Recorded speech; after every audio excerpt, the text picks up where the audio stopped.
Well, indeed, that's exactly how science has worked.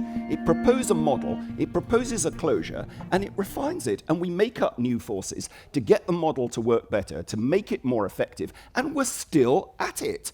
Dark energy we've just made up, as Rupert was saying, we've made up in order to provide make our account consistent with the observation that the universe appears to be accelerating away from us, which didn't make sense previously. So we make up 70% of the universe we make up in order to get our model to be consistent.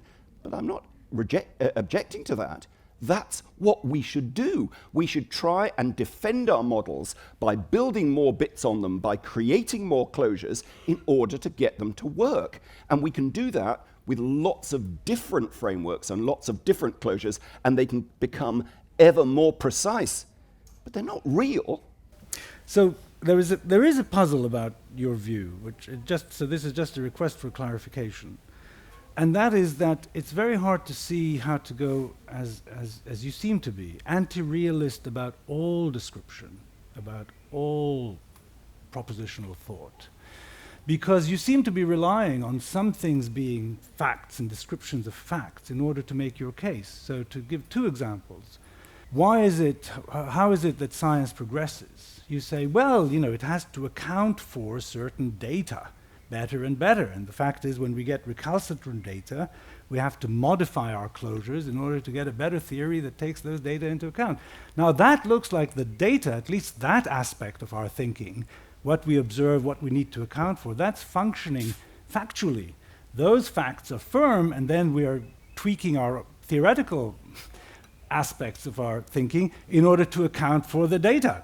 The other thing that you said that struck me as being like that is when you were giving this account of why it is that you can't simply take perception at face value. What you said is, look, think of what perception is. Think of what perception is. It is the response of the eye by the firing of a neuron. Now, what is the status of that description? Is that not just meant to be a fact? So that you then use that fact to argue that other aspects of our thinking are not factual. But there's a tension there.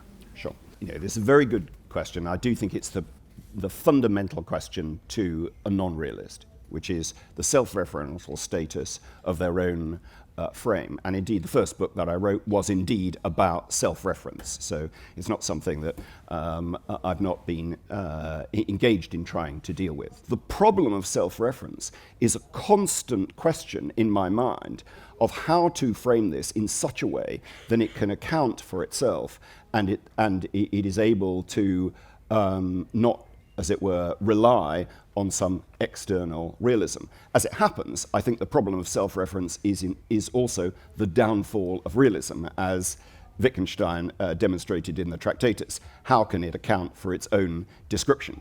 But that will be my response as far as non-realism is concerned. There's a famous book by Thomas Kuhn called The Structure of Scientific Revolutions, and so up until that point it was thought that sort of science sort of progresses in this kind of rationalist way where we just kind of keep adding facts to what we already know.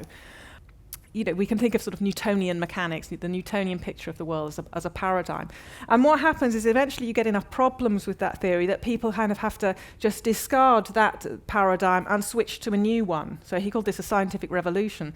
So you might see the switch from a sort of Newtonian view of the world to the sort of theory that Albert Einstein described as a paradigm shift, where you completely kind of revise some of the most fundamental assumptions that we have about reality.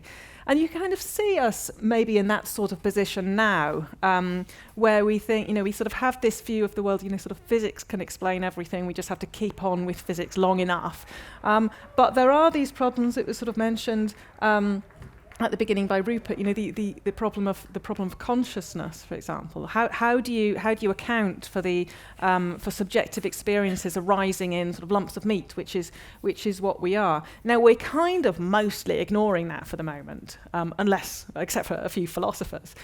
But eventually that's going to have to, the fact that we haven't explained that is going to become a problem, and we might get another scientific revolution in the future. And I think it's hard to conceive of this sort of process as a sort of just gradual honing of our tools. It's more like a sort of throwing away our tools and getting a set of new ones.